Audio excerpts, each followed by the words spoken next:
Hey guys, welcome back to Resourceful Living Homestead. My name is Kathy, and I am one of the hosts for collaboration hashtag Grow What You Eat 26. And this collaboration is put on by myself, Kathy, Resourceful Living Homestead, Jan with Simply Jan Homestead, and Susan at Butler Family Farms. Okay, so I'm going to do my intro video, and I'm going to talk about some of the things that I'm going to be growing and how I'm going to grow them. So let me start off with my plan. So we have a big garden. We also have a greenhouse. The greenhouse did take a pretty good hit from the windstorm, one of the windstorms that we had. And I just went out there and it took on some water on the tarp. It stretched the tarp out, broke some of the hoops. So I'm not sure. We're going to try to babysit it. We're going to try to make it work for this year without buying another one. But if we end up buying another one, then because I really need the greenhouse. I need it for some of my growing that I do. I need it right now. But we are planning after the first of the year. Maybe in the summer, we're going to invest in a better greenhouse. I would like to have two greenhouses, one for growing in and one for doing all my starters in. But anyway, I'm also going to be starting out in the hydroponic system. So I've been growing some stuff in the hydroponic system already. And as it gets bigger, I'm transplanting it out into the greenhouse. The greenhouse pretty much is already full with what I can put in the beds.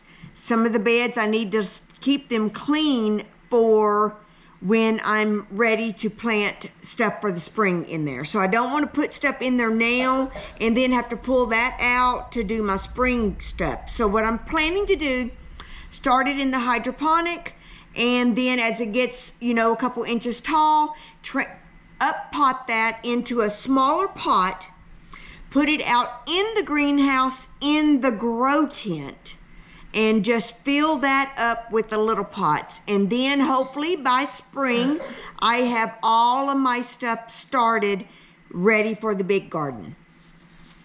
So this year, so last year we grew a bunch of stuff that we don't eat, that we didn't care for. It was part of collaborations, or it was part of us just wanting to experiment with some things. Some of the things that we grew, I thought I would use for tinctures and stuff like that. I never got around to doing some tinctures. I am going to be dabbling in some stuff this year, hopefully, if time allows. So there are a few things I am going to plant for that purpose, but the main things we are going to plant that we eat the most of is tomatoes. And I have 8 varieties of tomatoes that I've chosen. Roma tomatoes, San Marzano, Mortgage Lifter, Homestead, Hillbilly, Regular Leaf, Brandywine, Patty Striped Beefsteak, and a Super Soup tomato. A couple of those are Roma tomatoes. Bell peppers, I'm going to do the Cow Wonder bell peppers, a golden Cow Wonder bell pepper, and a Jimmy Nordello bell pepper. We do a lot of hot peppers. We have narrowed that down to 3 hot peppers this year. We grew a bunch last year that we don't have a big need for. We did make some like habanero salt and stuff like that with some of it that we typically wouldn't have grown. But this year for the hot peppers, we're doing serrano peppers, bird's eye chili pepper, thick cayenne hot pepper, purple cayenne pepper, chili d'arbol hot pepper, and jalapeno peppers. And Maverick has asked us to plant asparagus and artichokes. So I do have his artichokes in the hydroponic system. They are a really big seed, maybe too big for the hydroponic, but I think they are finally starting to do something, and they've been in there for about a week and a half. But I already had the asparagus already out in the garden. We planted that last year. And each year, so this year we may get some asparagus, but each year you get more and more. So those are overwintering in the garden already. Some other vegetables that we're going to be planting are cucumbers. We're going to do a national pickling cucumber, Wisconsin pickling cucumber, a Utah celery, tender crisp celery, dragon carrot, a cosmic purple carrot, sugar beets, ruby queen beets, and I do have the ruby queen already started in the hydroponic already. Golden acre cabbage, and I have those started in the hydroponic too. Let's see, melons. I'm gonna do a cantaloupe. It's called Iquerquis melon, and a black diamond watermelon. My herbs, I have scaled down the herbs a lot. I'm doing just 6. That's going to be basil, sage, oregano, lemon balm, dill, and lavender. Now my sage, oregano, lemon balm, dill, and lavender are all still out in the garden. I want to see if they'll overwinter. I think some of them will. I know oregano will overwinter. So anyway, those are already out there. All the basil I pulled out. But we use basil a lot. I dehydrate it. I use it in a lot of cooking that I do. And basil helps keep the pest away. Flowers. I'm just planting 2 kinds of flowers this year. Zinnias and marigolds. Zinnia Thumbelina, and a state fair zinnia, and a Lilliput zinnia. And I'm going to do the Queen Sophia marigolds, Dante Marietta marigold, and a tangerine French marigold. So anyway, I had it all sketched out, or written out, typed up, everything that my plan was. We had a lot of different things written down. We had a lot of seeds pulled out, and we started, Brian and I looked at all the different seeds, and he looked them up, and we put them in a pile of no, we put them in a pile of yes, and then we put them in a pile of maybes. And then we determined how many of each of those we wanted to plant. Because last year we had over 60 tomato plants, which is fine because tomatoes is our #1 thing that we grow because we use it in so many different things. Spaghetti sauce, salsas, rotel tomatoes. And so it's the base for a lot of things that we make. So tomatoes are our #1 thing that we do. And then bell peppers, they go in a lot of the things that we make. We use bell pepper for. So all the bell peppers get chopped up and they go in the freezer. Now, I don't have onions on my list, but I have ordered my onions, my onion bulbs from Dixondale Farms, and I've already gotten the onions in, and I need to get those planted in the beds that I do have ready. I need to get those planted, but we've got a cold front coming in tomorrow, and it's supposed to last about a week. Cold, snow, ice, I mean below 0, you name it, we're gonna get it. So I may go grab some little pots in my soil out of the greenhouse, and I may start at least getting my pots filled up with compost. I've got a compost mixture that I bought, a 3-part mixture, and then when they go into the garden beds, we have a mixture of horse manure, chicken manure, rabbit manure, sawdust, mushroom compost, coffee grounds, crushed eggshells, and bark. So we first layered our beds with cardboard, and then we put bark down, and then we started that layering process. So right now, all of them are being topped off with rabbit manure.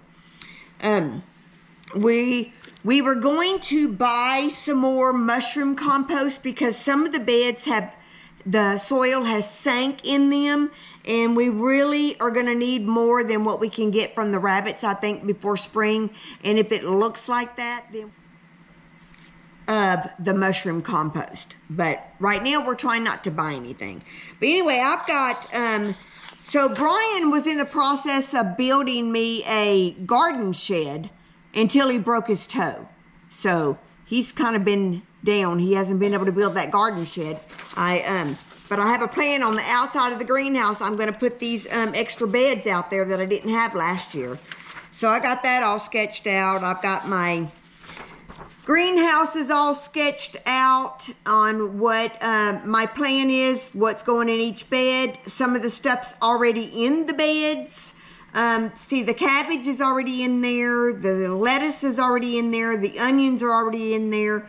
Parsley and cilantro and cilantro are in there, but nothing's come up yet. But anyway, all of my aromas will go in my greenhouse. And then I have a sketch, of course, of my big garden on where everything is going.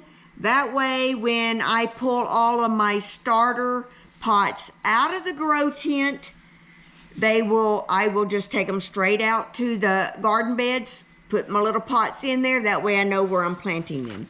So anyway, this year we are only growing what we eat. So that was the idea I had on the collaboration with Jan at Simply Jan Homestead and Susan Butler Family Farm and myself, Kathy, with Resourceful Living Homestead, was hashtag grow what you eat. So a lot of people they'll donate, they'll grow stuff and then they'll donate it, but let's try something new. Let's just grow what we eat, what you know you can eat. Let's put it in the freezer. Let's can it. Let's pressure can it. Let's preserve it. Let's put it in a dark closet, or save it for so it stretches out throughout the whole winter. So we did a lot of canning, and with all the extra stuff that we have, we canned it up. So we'll be eating on that all winter. And I'm going to add just something else. So growing what you eat doesn't have to be just about the garden. You got your flowers, you've got your herbs, you've got your produce, your vegetables and stuff. But you know what? We grew out some cooney pigs, and we just dropped off the third one at the butcher shop. So we're going to have pork that lasts us for, actually we've dropped off one. We've already gotten the meat back. We just took 3 more to the butcher's today. And we will have enough pork for 2, probably going on 3 years. We decided raising pigs was not our thing. Not that we're afraid of work by any means, but they are a lot of work and they are tough. I mean, it was a booger to get them loaded in the trailer. Our 2 youngest ones were the easiest ones to get loaded in there because they like to be together. And once we got one in, the other one went in. But raising your own meat, we are raising rabbits. We will sell. Our plan is to sell half of our rabbits and put the other half in the freezer. They are New Zealand meat rabbits, so raising what you eat can go with your food and your produce. And some of you guys probably raise chickens, meat chickens, or you have hens that lay eggs, or both. So raising your own animals, if you can do that for your own for feeding your family as well as the garden. So hashtag grow what you eat. Thank you guys for watching, and thank you for being a part of this collaboration. We look forward to you guys joining. In the description of this video, you will find all the details about the collaboration. If you'd like to join, we'd be glad to have you.